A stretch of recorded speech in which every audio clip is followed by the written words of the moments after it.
Good morning. Thanks for joining me today. I'm Reed, walking around Orchestra Farm. Before I begin my work day today, got a couple things to do here after I chat with you. And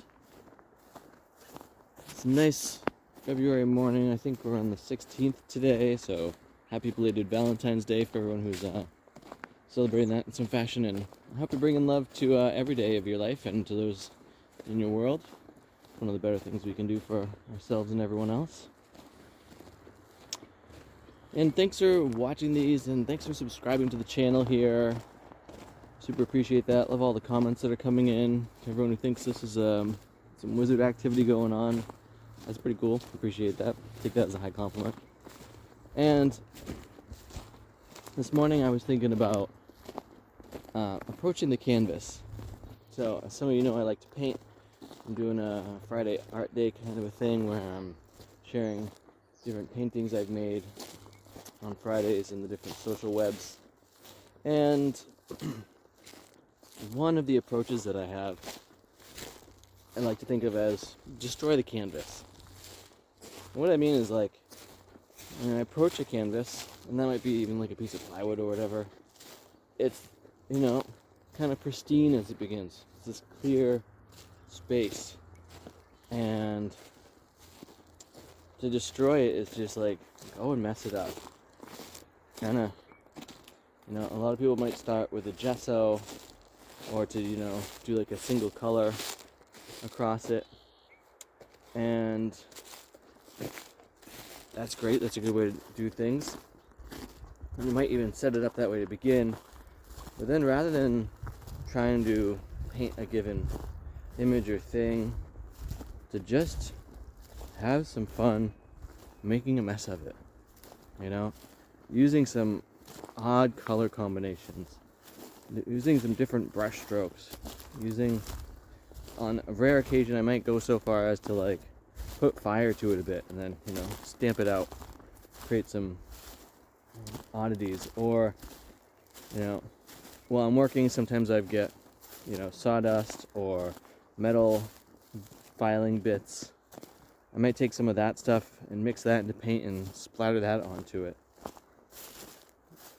And then once it's good and destroyed, to take a new look at it, to step back a moment, to shake my head as it were, and re-envision what I see there, and allow an image or an idea to come forward, and then to give a moment and space to bring whatever concept has come into my mind, or any other aspect of myself.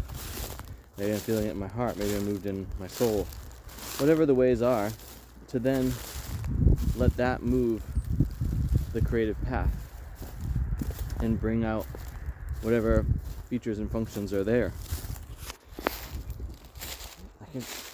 I often find when I do that it's really opens up my mind to the other pieces that I'm working on, with new insights as to approaches to take with them or directions to go, and that keeps a lot of freshness happening.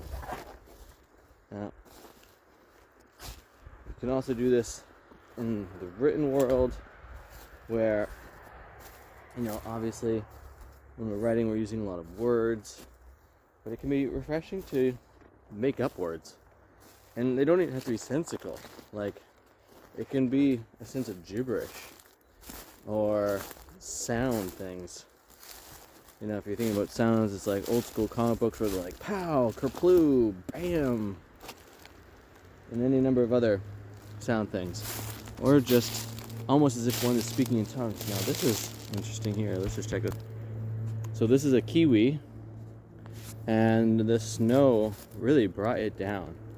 It's on some pretty shoddy little fencing here. Now the one next to me, you can see that one trailing up, did not come down. So that's interesting, and see that wooden slat there is down. So that's fascinating things to fix and keep going. And with music, it's possible to do this, especially if you're recording music these days and you're using a DAW or a digital audio workspace, where, because you can save what you're working on, you can just not save it for a moment and cut things up and put on different effects and reverse things around. It's so easy nowadays that it's kind of fun. And sometimes what I like to do is to do that and give myself what I would call a minute of time.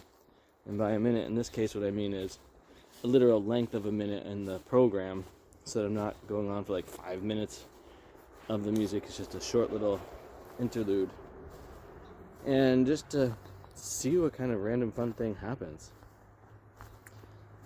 Now, in the garden space, that can be a little dangerous of a thing to do if you start just randomly planting things or digging holes in random spots. So I wouldn't necessarily fully recommend doing that in your gardening projects. Similar with your relationships, like being ultra rando and that, not necessarily the best idea.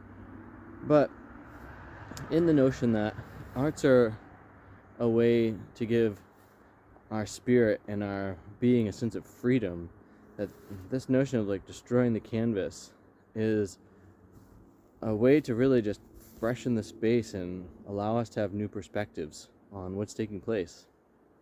And there's a bunch of other ways you can do that. Use your imagination. Let it take you on a fun journey.